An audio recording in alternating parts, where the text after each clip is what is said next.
لله الحمد لله نحمده ونستعينه ونستغفره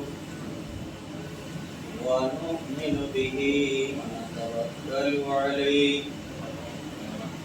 ونعوذ بالله من شرور أنفسنا ومن سيئات أعمالنا من يهده الله فلا مضل له ومن يضلل فلا هادي له وأشهد أن لا إله إلا الله وأشهد أن محمدا عبده ورسوله أرسله بالحق بشيرا ونذيرا بين يدي الساعة من يطع الله ورسوله فقد رشد ومن يعصيهما فإنه لا يضر إلا نفسه ولا يضر الله شيئا أما بعد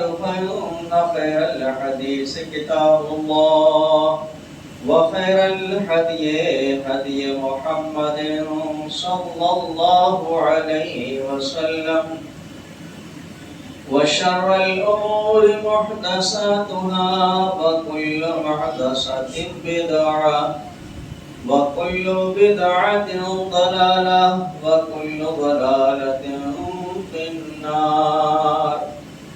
أعوذ بالله السميع العليم من الشيطان الرجيم. بسم الله الرحمن الرحيم.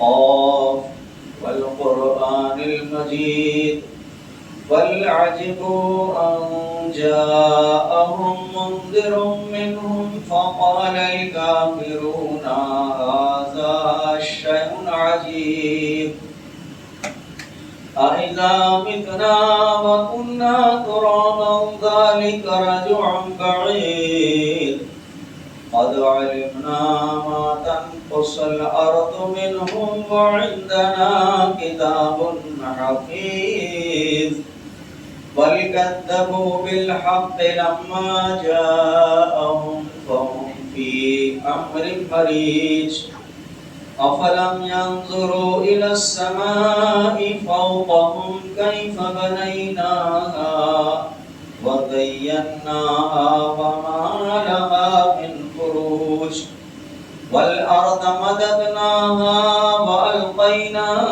فيها رواسي وأنبتنا فيها من كل زوج بهيج تبصرة وذكرى لكل عبد منيب ونزلنا من السماء ماء مباركا فأنبتنا به جنات وحب العصير والنخل باسقات لها طلع نضيد رزقا للعباد وأحيينا به بلدة ميتا كذلك الخروج كذبت قبلهم قوم نوح وأصحاب الرس وثمود وعاد وفرعون وإخوان لوط وأصحاب الأيكة وقوم تبع كل كذب الرسل فحق وعيد أفرأينا بالخلق الأول بل هم في لبس من خلق جديد. صدق الله العظيم. قال الله تعالى في موضع آخر اقرأ باسم ربك الذي خلق خلق الإنسان من علق اقرأ وربك الأكرم الذي علم بالقلم علم الإنسان ما لم يعلم. وقال تعالى في موضع آخر يريدون ليطفئوا نور الله بأفواههم والله متم نوره ولو كره المشركون.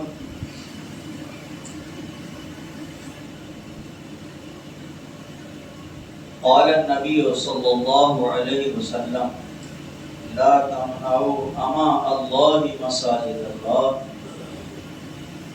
وعن عائشة رضي الله تعالى عنها قالت نعم نساء الأنصار لم يمنعهن الحياء أن يتفقهن في الدين. محترم حضرات، اللہ خالق کائنات ذوالجلال کا بڑا احسان ہے. اس نے ہمیں اسلام جیسی مقدس نعمت سے نوازا. پروردگار عالم کا جس قدر ہم شکر ادا کرنا چاہیں اتنا ہی کم ہے. پیارے نبی علیہ الصلوۃ والسلام نے فرمایا لا تمنعوا اماء اللہ مساجد اللہ. تم اللہ کی بندیوں کو اللہ کے گھر میں آنے سے نہ روکو. آپ کے سامنے قرآن مجید کی 2 جگہ سے آیتیں تلاوت کی گئی. اللہ رب العالمین فرماتا ہے یریدون لیطفئوا نور اللہ بافواہہم. وہ لوگ اللہ رب العالمین کے نور کو یعنی اسلام کو بجھانا چاہتے ہیں. واللہ متم نورہ، حالانکہ اللہ رب العالمین اس دین اسلام کو، اس نور کو مکمل کرنے والا ہے. وَلَوْ كَرِهَ الْكَافِرُونَ، اگرچہ کہ اسلام سے انکار کرنے والے لوگ کتنا ہی زیادہ اس کو ناپسند کیوں نہ کریں. پیارے نبی علیہ السلام نے فرمایا لا تمنعوا اماء اللہ مساجد اللہ. تم اللہ کی بندیوں کو اللہ کے گھر میں عبادت کرنے آنے سے نہ روکو. دوسری جگہ علم کے تعلق سے حضرت عائشہ رضی اللہ تعالی عنہا فرماتی ہیں کہ نعم نساء الانصار، انصار کی وہ خواتین، وہ عورتیں بہت اچھی ہیں. لم یمنعنہن الحیاء، ان کو شرم و حیا روکتی نہیں ہے. ان یتفقہن فی الدین، یہ کہ وہ دین کے اندر دین کی سمجھ حاصل کریں. محترم حضرات، اللہ رب العالمین نے اس اسلام کو، اس مذہب کو سب سے بہترین مذہب اسلام اس لیے بنایا کہ اس کی شروعات علم سے کی گئی ہے.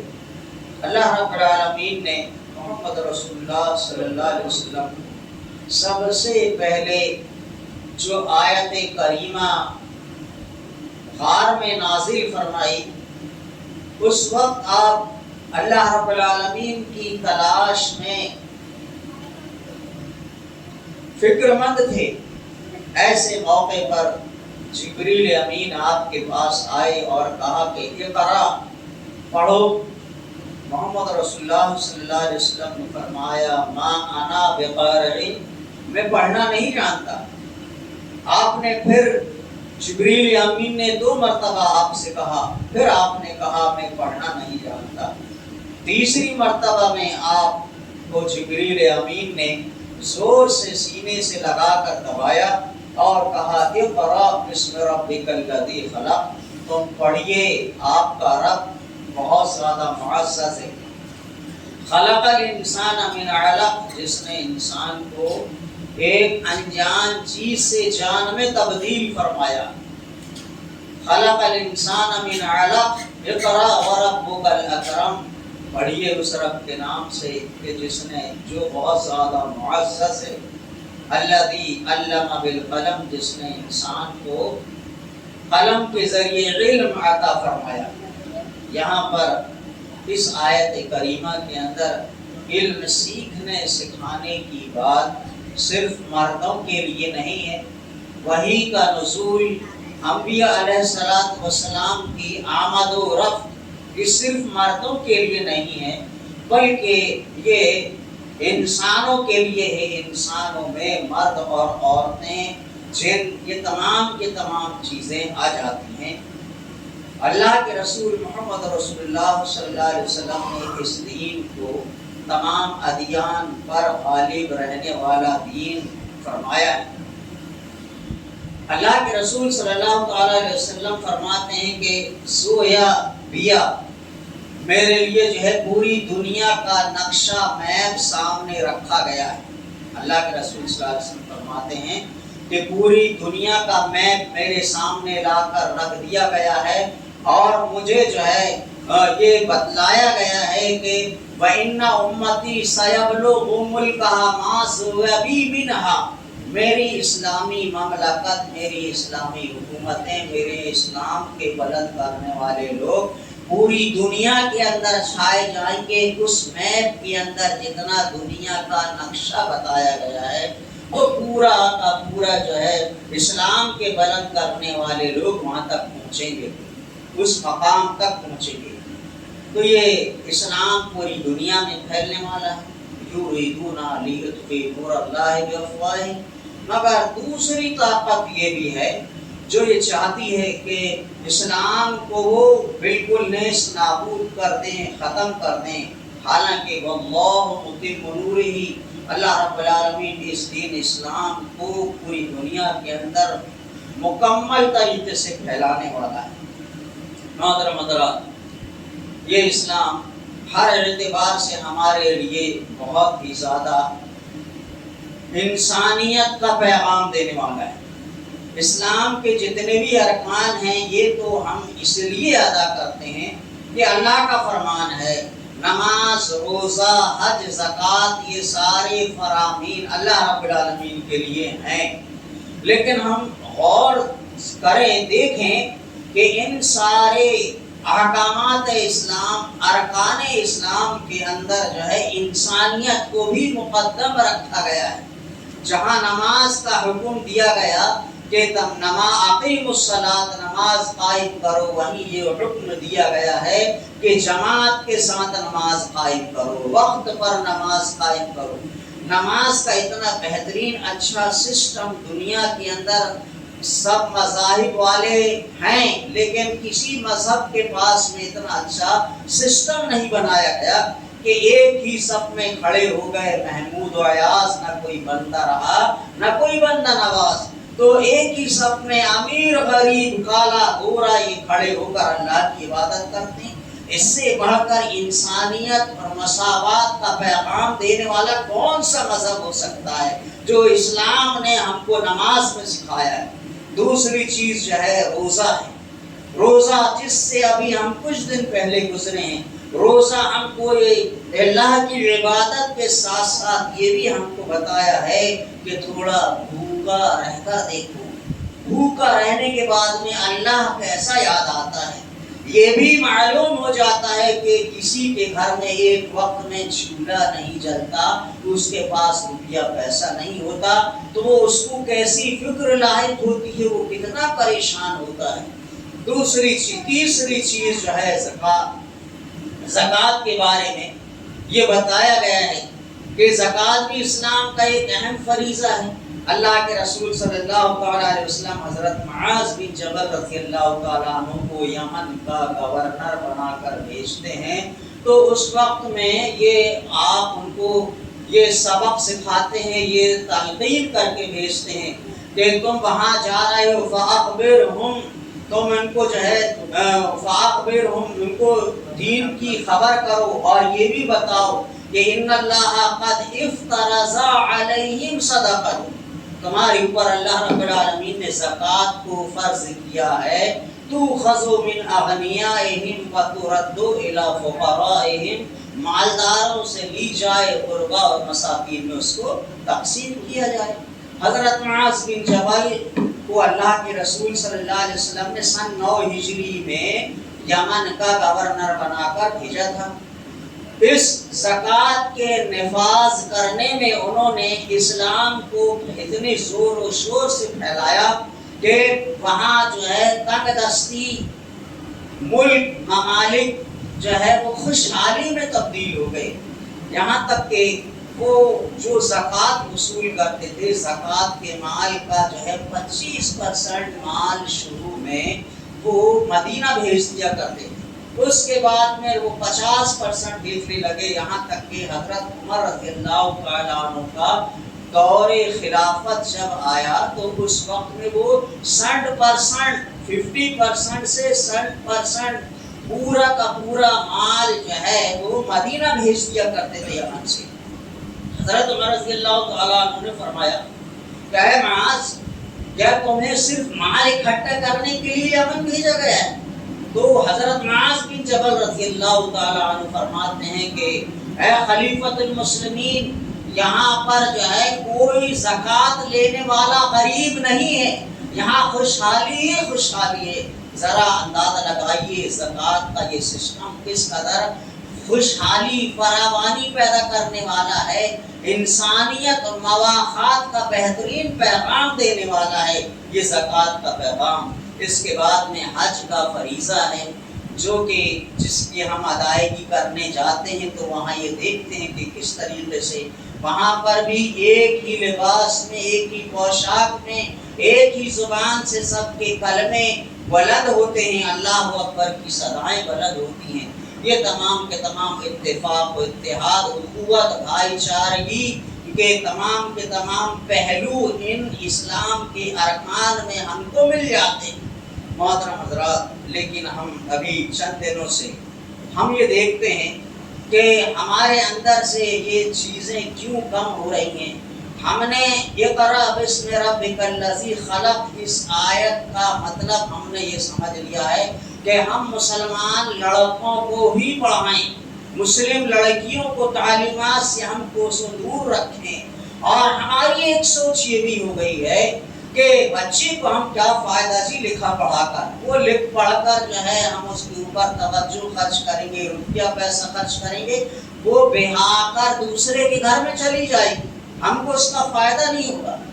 لیکن ہم دوسرا پہلا یہ بھی سوچیں، جب ہم اپنے گھر میں بہو لینے کے لیے جاتے ہیں، اپنے بیٹے کے لیے بیوی کا انتخاب کرتے ہیں، تو ہم سب سے پہلی شرط یہ پوچھتے ہیں کہ بچی نے کہاں تک پڑھا، میٹرک پاس ہے کہ نہیں پاس ہے، قرآن مجید پڑھا کہ نہیں پڑھا۔ یہ بہو لانے کے لیے ہم یہ بات سامنے رکھتے ہیں، لیکن بیٹی کو جب یہاں سے دوسرے کے گھر میں پہنچانا چاہتے ہیں تو ہم گورا رکھنا چاہتے ہیں۔ یہ ہماری ایک سوچ بدلنی چاہیے۔ بیٹی بیٹی ہے، بہو بہو، یعنی ہر حال میں اسلامی معاشرے میں پروان چڑھنے والی وہ آپ کی بیٹی ہے، اس کو لکھانا پڑھانا یہ آپ کا فریضہ ہے۔ اللہ کے رسول صلی اللہ علیہ وسلم نے فرمایا کہ لا تمنعوا اماء اللہ مساجد اللہ، تم اللہ کی بندیوں کو مسجدوں میں آنے سے نہ روکو، یعنی ہم جس طریقے سے مسجدوں میں آتے ہیں اسی طریقے سے جمعہ کے دن ان کا بھی انتظام کیا جائے، تعلیم و تربیت کا ان کے اوپر بھی جو ہے توجہ دی جائے۔ علامہ اقبال رحمہ اللہ اپنی عروج، اپنی ترقی اور اپنی دنیا کے اندر مشہور ہونے کا فارمولہ انہوں نے بتایا، اور اس کامیابی کا صحرا انہوں نے اپنی والدہ محترمہ کی طرف منسوب کرتے ہوئے یہ کہا کہ تربیت سے میں تیری انجم کا ہم قسمت ہوا، تربیت سے میں تیری انجم کا ہم قسمت ہوا، گھر میرے اجداد کا گہوارہ عزت ہوا، یعنی جو مجھے عزت ملی یہ صرف میری والدہ کی دین ہے، جس کی وجہ سے میں آج پوری دنیا کے اندر جہاں تہاں مشہور ہو چکا ہوں۔ یہ صحرا کامیابی کا اپنے والدہ کی طرف وہ دیتے ہیں۔ والدہ، عربی میں والدہ کو جو ہے کہا جاتا ہے، کا معنی ہوتا ہے ماں، اور عربی میں اصل کا معنی ہوتا ہے جڑ جو پیڑ کی جڑ ہوتی ہے نا وہ، یعنی جڑ جتنی زیادہ مضبوط ہوگی ہم جو ہے دیکھیں گے کہ پیڑ اتنا ہی زیادہ اس کا تنا، اس کی شاخیں، اس کے پھول پھل پتے سارے مضبوط ہوں گے، پیڑ اچھا برآور ہوگا، اچھی اس سے ثمرات نکلیں گے۔ تو ماں اس لیے کہا گیا جڑ، یہ ماں کو اس لیے کہا گیا کہ وہی جو ہے بچوں کی تعلیم و تربیت کے سب سے پہلے گہوارہ ہوتی ہے۔ کسی عربی شاعر نے کہا ہے کہ الام مدرسۃ اعدتها اذا اعدتها شعبا طیب العراق، کہ ماں جو ہے ایک مدرسہ ہے، ماں ایک مدرسہ ہے، اذا اعدتها، جب اس اچھی ماں کو تم تیار کرو گے، اعدتها شعبا طیب العراق، ایک ایسا پیڑ، پھلدار پیڑ تیار کرو گے کہ جس کی شاخیں اچھا پھل دینے والی ہوگی۔ تو یہ ہے کا معنی ہوتا ہے۔ آپ بھی دیکھتے ہیں کہ بھائی ماں کی ساری توجہ بچے پر ہوتی ہے۔ ایک معمولی سی مرغی سے لے لیجئے، ایک گائے سے لے لیجئے، ایک ہر جاندار سے لے لیجئے، وہ اپنے بچے کے لیے کس طریقے سے جو ہے طاقتور اور مضبوط ہو جاتی ہے، یہاں تک کہ کوئی اس کو ہاتھ لگائے تو وہ ہنسک ہو جاتی ہے، حملہ آور ہو جاتی ہے۔ تو یہ ماں جو ہے بچے کے لیے سب سے پہلی کلاس ہے۔ ہم جو ہے بچیوں کو تعلیم اور تربیت سے دور ہوتے ہیں۔ آج کے ارتداد کے دور میں جو خواتین، مسلم خواتین، لڑکیاں جو ہے دوسرے مذاہب کا رخ کر رہی ہیں، اس کی واحد وجہ یہی ہے کہ ہم نے جو ہے دو چیزوں کی طرف جو ہے اندیکھی کر دی۔ ایک تو یہ کہ ہم نے زکوٰۃ کے مصرف کو پورے معاشرے کے اندر صحیح طریقے سے نافذ نہ کیا، دوسرا علم کو ہم نے مردوں تک کے محدود کر دیا، خواتین کو ہم نے علم دین سے دور رکھا۔ علم جو ہے علم ہے، ہم نے علم کی بات جو آتی ہے اقرأ بسم ربک الذی خلق میں علم ہم نے صرف جو ہے نماز، روزہ، حج، زکوٰۃ کے مسائل کو علم کا نام دے دیا ہے۔ معاف کیجئے، علم جو ہے زمین سے لے کر آسمان تک، پہاڑ سے لے کر کنکر تک، ایک بوند سے لے کر سمندر تک، یہ جڑ سے لے کر پیڑ تک، پوری چیزوں کی معلومات کو علم کہا جاتا ہے۔ جو ہمارے اسلاف تھے پوری دنیا کے اندر پہلے علم میں چھائے ہوئے تھے۔ یہ آواز جو دور تک کے پہنچائی جا رہی ہے اسی علم کی دین ہے، جو مسلمانوں نے اس آواز کو بلند کیا ہے۔ بہت سی ایسی چیزیں ہیں جو آج مسلم سائنسدان، اسلام جو سائنس کس چیز سے آگے بڑھی بھائی؟ کیوں بڑھا؟ سائنس جو آج ترقی کی دین ہے، یہ ترقی کا دین کہاں سے حاصل کیا لوگوں نے؟ یہ قرآن مجید سے لیا گیا ہے۔ پورے کے پورے علوم قرآن مجید کے اندر ہے۔ اللہ رب العالمین نے وَعَلَّمَ آدَمَ الْأَسْمَاءَ كُلَّهَا، اللہ رب العالمین نے آدم علیہ السلام کو سب سے پہلے پیدا فرمایا تو پورے علوم کو عطا فرمایا۔ یہ نہیں کہا گیا کہ آدم تم نماز کا یہ حکم ہے، روزے کا یہ حکم ہے، زکوٰۃ کا یہ حکم ہے، صرف انہی کو تم سیکھو۔ وَعَلَّمَ آدَمَ الْأَسْمَاءَ كُلَّهَا، بہووچن ہے، بہووچن ہے۔ یہ جو ہے پورے کے پورے علوم اللہ رب العالمین نے آدم کو سکھائے۔ تو ہم سارے کے سارے علوم بھی سیکھیں، اس کے ساتھ ساتھ دینی علوم کی طرف بھی ہم جو ہے خواتین کو توجہ دلائیں، ہم بھی خود علم سیکھیں اور ان کو جاہلیت کی اس دلدل سے نکال کر علم کی طرف ہم لانے کی کوشش کریں۔ ایک خاتون بھیمنڈی کی جس نے فتنہ ارتداد کا شکار ہو گئی، اس نے اپنی وجہ یہ بتائی کہ جب اس نے نکاح کرنا چاہا کسی دوسرے لڑکے کے ساتھ میں، تو اس نے یہ کہا بھائی جب وہاں کچہری میں آج کل لسٹیں لگ جاتی کچہری میں کہ کون کس سے نکاح کرنے والا ہے، کسی کو کوئی آپتی تو نہیں، جا کر دیکھ لو آپ۔ لوگوں کو جب معلوم ہوا پتہ کیے تو تیر جو ہے کمان سے نکل چکا تھا۔ وہ لڑکی نے بتایا کہ بھائی میں جانتی ہوں کہ اسلام سب سے بہترین اور اچھا مذہب ہے، لیکن معاملہ یہاں پر الٹا ہے، مجھے اسلام سے نفرت نہیں، مسلمانوں سے نفرت ہے۔ اس کے والد کا جب انتقال ہوا، اس کی ماں بیوہ ہو گئی، تو مسلمانوں نے کبھی خبر گیری نہ کی، اس کے حالات کو سے واقفیت نہ لی، نہیں پتہ کیا کہ اس کے گھر میں چولہا کیسا چل رہا ہے، اس کے چھوٹے چھوٹے بچے اسکول پڑھ رہے ہیں، ان کی فیس کہاں سے ادا ہوتی ہے۔ یہ بچی پریشان ہو گئی، وہ بچی نے، اس کی ماں دوسرے کے گھروں میں برتن دھونے صاف کرنے جاتی تھی، تو بچی مجبور ہوئی کہ میں بھی کوئی جاب جوائن کروں اور جو ہے میں کچھ پیسہ کماؤں۔ ایک فیکٹری میں ملازمت اختیار کی اس نے، وہاں پر ایک لڑکے سے، غیر مسلم لڑکے سے اس کی دوستی ہو گئی۔ ہوتے ہوتے معاملات یہاں پہنچے کہ وہ اس کے گھر میں آنے لگا، لڑکی کے اخراجات کو پورے کرنے لگا۔ ہوتے ہوتے گھر پہنچ گیا، گھر پہنچا تو بچوں کی فیس بھی وہ ادا کرنے لگا۔ ہوتے یہاں تک کہ معاملہ ہو گیا کہ وہ اس کے لیے نکاح کے لیے دونوں تیار ہو گئے۔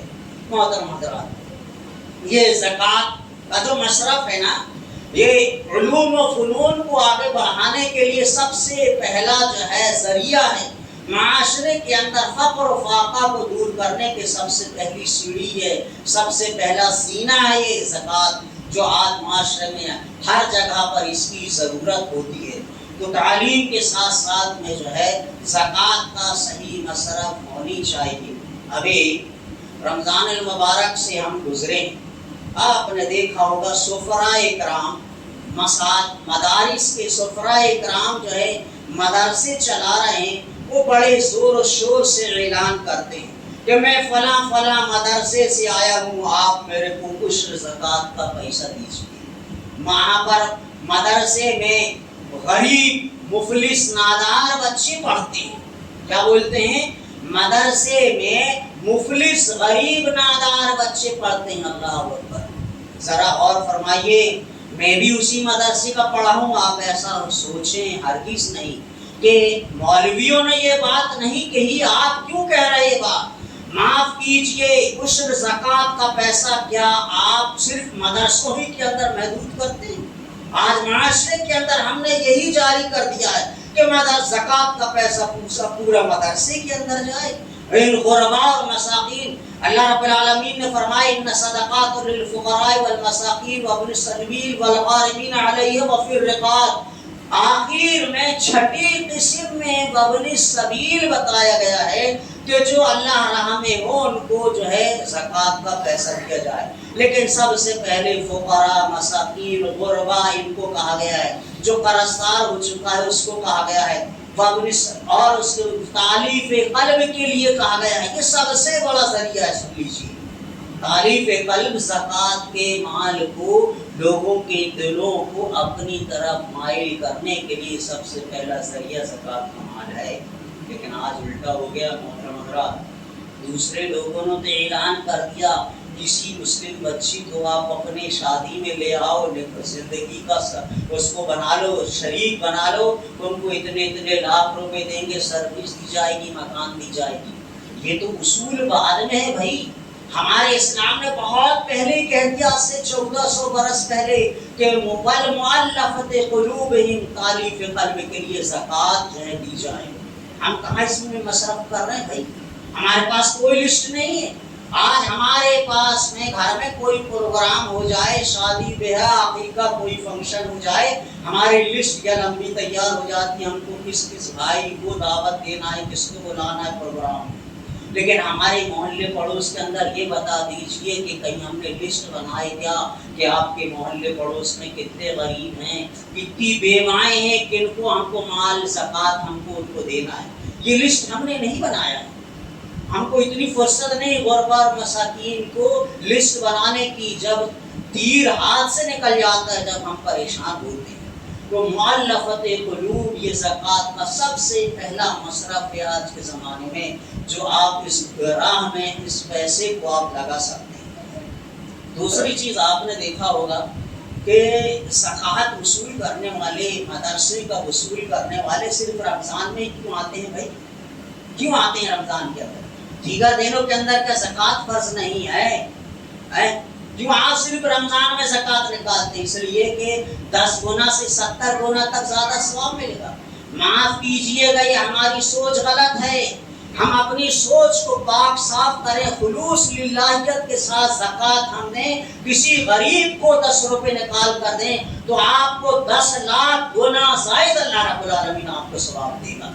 مگر ہم رمضان کا انتظار کرتے ہیں صاحب کہ رمضان آئے گا جب ہم زکوٰۃ دیں گے۔ اجی آج ایک غریب کی دیوار کھسک رہی ہے، اس کے مکان کی چھت ٹپک رہی ہے، ایک مجبور پریشان بیمار ہے، اس کو آپریشن کے لیے پیسہ نہیں، آج اس کو خون کی ضرورت ہے، آپ رمضان کا انتظار کریں گے کہ رمضان آئے گا جب ہم زکوٰۃ نکالیں گے اور اس کو اس میں سے پیسہ دیں گے؟ آج اس کی سانس گھٹ رہی ہے، اس کو دوائیں آج خریدنا ہے، آپ رمضان کا انتظار کریں گے؟ یہ ہماری کیا سوچ ہے بتائیے؟ مانے ایک پہلو پر ہم دوڑ پڑے کہ رمضان میں زکوٰۃ دینے سے زیادہ ثواب ملے گا۔ ارے آپ کی خلوص للہیت دل سے آپ جس وقت دے دیں رمضان کے دوسرے دن سے دے دیں، آپ کو اس سے کہیں زیادہ ثواب اللہ رب العالمین عطا فرمائے۔ ایک چیز اور مدارس کے بارے میں یہ بات بتلائی گئی کہ مدارس کے اندر کون علوم و فنون حاصل کرتے ہیں؟ بھائی کائے کا علم حاصل کیا جاتا ہے مدرسے کے اندر؟ قرآن کا اور احادیث کا، اور آج کل تو ساری علوم اس کے اندر آنے لگے۔ اللہ رب العالمین مدارس کو خوب ترقی عطا فرمائے، اللہ رب العالمین ان کو خوب پروان چڑھنے کی توفیق عطا فرمائے۔ اللہ رب العالمین مدارس کی وجہ سے آج علم کا بول بالا ہے۔ لیکن محترم حضرات، کیا صرف مدارس کے اندر زکوٰۃ اور عشر صدقہ خیرات کا ہی پیسہ ضروری ہے کیا؟ پہلے آپ زکوٰۃ کے مطلب کو آپ سمجھیں۔ زکوٰۃ کس کو کہتے ہیں؟ زکیتن کا معنی ہوتا ہے پاک صاف کرنا۔ آپ کے کپڑے میں میل کچیل لگا ہے، آپ اس کو کائے سے پاک صاف کرتے ہیں؟ پانی سے، کاسٹک سے، اس طریقے سے آپ اس کو لگاتے ہیں۔ جو میل کچیل نکلتا ہے نا، اسی کو زکوٰۃ کہا جاتا ہے۔ آپ کے نہانے کے بعد میں جو میل کچیل یا آپ کے کپڑے سے نکلا، اسی کو زکوٰۃ کہا جاتا ہے۔ نعوذ باللہ من ذالک۔ کیا مدرسے صرف ایسے گھٹیا مال کے لیے ہی رہ گئے ہیں؟ وہ قرآن اور حدیث کا علم سیکھنے والے جو اپنے گھروں سے تنہا مدرسوں میں آ جاتے ہیں، کیا آپ ان کو صرف زکوٰۃ کا مال دیں گے؟ وہ گندھا مال دیں گے جو سب سے دنیا کا سب سے اعلیٰ تعلیم ہے قرآن اور حدیث، ان کو آپ زکوٰۃ کا میل و کچیل آپ ان کو کھلائیں گے؟ ارے جی، آپ جو چیز پسند کرتے ہو وہ ان بچوں کے لیے بھی پسند کر دو۔ لن تنالوا البر حتى تنفقوا مما تحبون۔ تم بھلائی کو، نیکی کو نہیں پا سکتے اس وقت تک کہ جب تک کہ تم جو چیز پسند کرتے ہو اپنے لیے وہ دوسروں کے لیے بھی پسند کرو۔ پیارے نبی علیہ السلام نے بھی تو فرمایا ہے کہ احب لغیرک ما تحب لنفسک۔ تم جو دوسروں کے لیے پسند کرتے ہو اپنے لیے پسند کرو۔ قرآن اور حدیث اس کے علوم سب علوم میں معزز، اور پھر علوم کو حاصل کرنے والوں کو ہم عشر زکوٰۃ صدقہ خیرات دیں، یہ بڑی شرم کی بات ہے۔ ہاں، ان مدارس کے لیے یہ زکوٰۃ کا مال جائز ہے اور دینا چاہیے، کھلانا چاہیے کہ جہاں پر یتیم، مفلس، نادار بچے پڑھتے ہوں، جہاں پر مفلس بیواؤں کے بچے جہاں پر تعلیم حاصل کرتے ہوں، تعلیف قلب ہوتا ہو۔ جس طریقے سے بہت سے آج کل مدارس ہیں، جیسا کہ میں جس جگہ سے آیا ہوں تمل ناڈو عمر آباد میں ایک مدرسہ ہے، وہاں پر جو ہے ایک بہت بڑا شعبہ ہے، بہت بڑی عمارت ہے، وہاں پر وہی بچے پڑھتے ہیں جو اسلام کو قبول کر کے نئے آتے ہیں، ان کو دین تعلیم سکھائی جاتی ہے۔ ان جگہوں پر تعلیف قلب کے لیے یہ زکوٰۃ کا مال دینا چاہیے۔ محترم حضرات، تیسری چیز میں آپ سے کہنا چاہوں گا، علم کی بات ہوئی، زکوٰۃ کا صحیح مصرف ہم آپ کو کب دینا ہے یہ بھی ہمارے سامنے بات آئی۔ تیسری چیز میں یہ کہنا چاہوں گا کہ دنیا کے اندر ہم آئے ہیں تو ہم کو نہتے نہیں رہنا ہے، طاقت و قوت مال و دولت سے مضبوط ہونا ہے، ہم کو غریب مفلس بن کر نہیں رہنا ہے۔ وقت کے ابو بکر، وقت کے عبد الرحمن بن عوف اور وقت کے عثمان غنی ہم کو بننا ہے، جن کے سامنے کوئی بھی بات آتی تھی تو اپنے مال کو اللہ راہ میں خرچ کر دیا کرتے تھے۔ خوب روپیہ پیسہ کمائیے، مال و دولت کمانے سے اسلام نے کبھی نہیں روکا، لیکن ہم نے مال و دولت کمانے کا اس کے بعد اس کا مصرف ہم نے غلط لے لیا ہے۔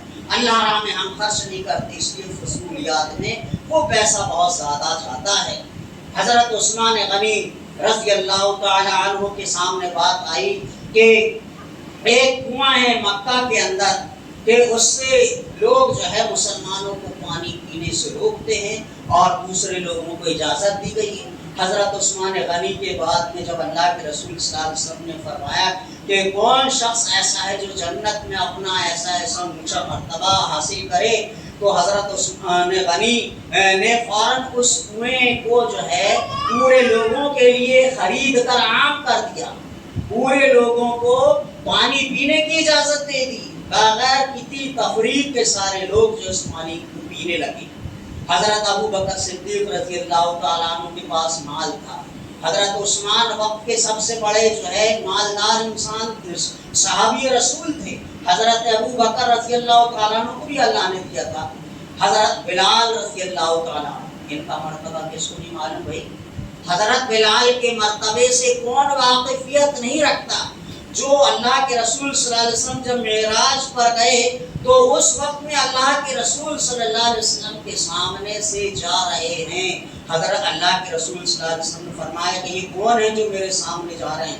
کہا کہ یہ حضرت بلال ہیں۔ ذرا غور فرمائیے ان کا اتنا بڑا درجہ، ان کو حضرت ابو بکر صدیق رضی اللہ تعالیٰ عنہ نے غلام تھے ان کو آزاد کرا دیا، آزاد ہونے کے بعد میں حضرت ابو بکر صدیق رضی اللہ تعالیٰ عنہ نے ان کو غلامی کے چنگل سے نکالا، تو اتنے بڑے جنت میں اتنا بڑا درجہ ان کو دلوا دیا۔ ذرا اندازہ لگائیے کتنا بڑا ان کا درجہ ہوگا جو اللہ کے رسول صلی اللہ علیہ وسلم کے سامنے چل رہے ہیں۔ تو محترم حضرات، ہم کو بھی ویسے ہی بننا ہے، مال و دولت خوب کمانا ہے، اس کا مصرف بھی جب اللہ راہ میں ہوگا تو اللہ رب العالمین خیر و برکت عطا فرمائے گا۔ لیکن ہم آج کل اس کے مصارف ہم نے اتنے خرچ اخراجات ہم نے بڑھا لیے ہیں، جس کا اپنی زندگی کے اندر اپنے دل و دماغ میں اپنے جسم میں فائدہ کم، نقصانات بہت زیادہ ہیں۔ تو محترم حضرات، میرے بتلانے کا مقصد یہ ہے کہ آج دینی مدارس کے اندر ہم جو مال دیں وہ خالص اچھا مال ہم دینے کی کوشش کریں، ہم معاشرے کے اندر اچھے عالم ہم تیار کریں۔ دیکھیے معاشرے کے اندر ہم اچھے چراغ روشن کریں گے تو ویسی روشنی ہوگی، اور روشن چراغ میں جیسا تیل ڈالیں گے ویسی روشنی اچھی ہوگی، ہم ویسی روشنی کی ہم توقع کریں۔ آج علم بہت ہے، علم دین علم دنیا بہت ہے، لیکن عمل نہیں ہے۔ عمل نہ ہونے کی وجہ یہی ہے کہ علماء فضلاء بہت نکلتے ہیں مدرسوں کے اندر سے، لیکن عمل سے وہ دور ہیں۔ اس کی وجہ یہی ہے کہ زکوٰۃ کا مال کھا کھا کے آج جو ہے مدارس نے جو ہے علماء کو حق گوئی سے محروم کر دیا ہے، حق گوئی ان کے اندر نہیں ہے۔ تو ہم جو ہے مال زکوٰۃ جو اصل مال زکوٰۃ غربا اور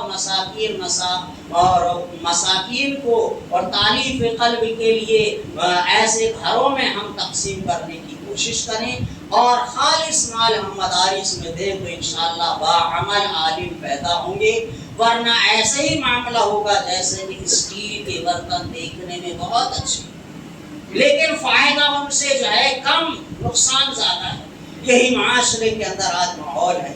تو محترم حضرات، اللہ رب العالمین سے دعا کرتا ہوں کہ پروردگار عالم ہمیں اللہ رب العالمین خواتین کو علم دین سکھانے کا ہم ایک بہترین معاشرہ ہم تیار کرنے کی کوشش کریں، خواتین کو ہم جو ہے مساجد کے اندر لانے کا انتظام کریں۔ حضرت عائشہ رضی اللہ تعالیٰ عنہ فرماتی ہے کہ نعم نساء الانصار لم یمنعہن الحیاء ان یتفقہن فی الدین، انصار کی عورتیں کتنی اچھی ہوتی ہیں کہ ان کو شرم و حیا محسوس نہیں ہوتی ہے کہ وہ دین کے اندر سمجھ حاصل کریں۔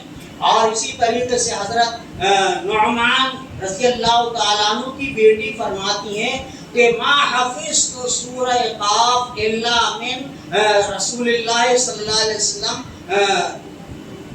یخطبها کل جمعہ، کہ میرے کو سورہ قاف اللہ کے رسول صلی اللہ علیہ وسلم سے سن کر ہی یاد ہو گئی، جو آپ ہر جمعہ جو ہے آپ پڑھا کرتے تھے۔ تو خواتین اس زمانے میں کس طریقے سے دین کے مسائل کو سمجھتی تھی، تو ہم کو بھی خواتین ایسے ہی تیار کرنا ہے، اور زکوٰۃ کے مصارف کو ہم کو صحیح طریقے سے جو ہے اس کو رائج کرنا ہے۔ اللہ رب العالمین ہمیں ہما قسم کے فتنوں سے محفوظ رکھے، اللہ رب العالمین ہمیں ہما قسم کی آزمائشوں میں کامیاب عطا فرمائے۔ اللہ رب العالمین ہمیں ہما قسم کے ارتداد کے اس دور میں ہماری آنکھیں کھولنے کی توفیق عطا فرما۔ آمین ثم آمین۔ بارک اللہ لنا ولکم فی القرآن المجید ونفعنی وإیاکم بالآیات والذکر الحکیم انہ تعالی جواد کریم۔ وعلیکم الرؤوف الرحیم ورب الرحیم۔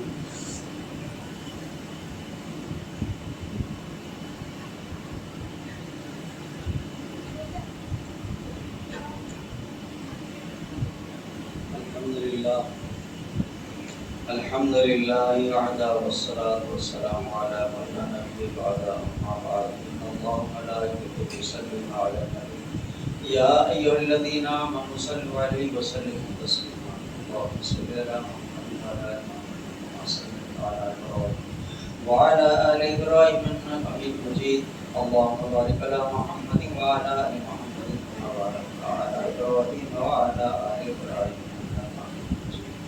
اللهم انصر من نصر دين محمد صلى الله عليه وسلم واجعلنا منهم آمين واخذل من خذل دين محمد صلى الله عليه وسلم ولا تجعلنا منهم آمين عباد الله رحمكم الله إن الله يأمر بالعدل والإحسان وإيتاء ذي القربى وينهى عن الفحشاء والمنكر والبغي يعظكم لعلكم تذكرون اذكروا الله يذكركم وادعوه يستجب لكم ولذكر الله تعالى عز وجل وتقوى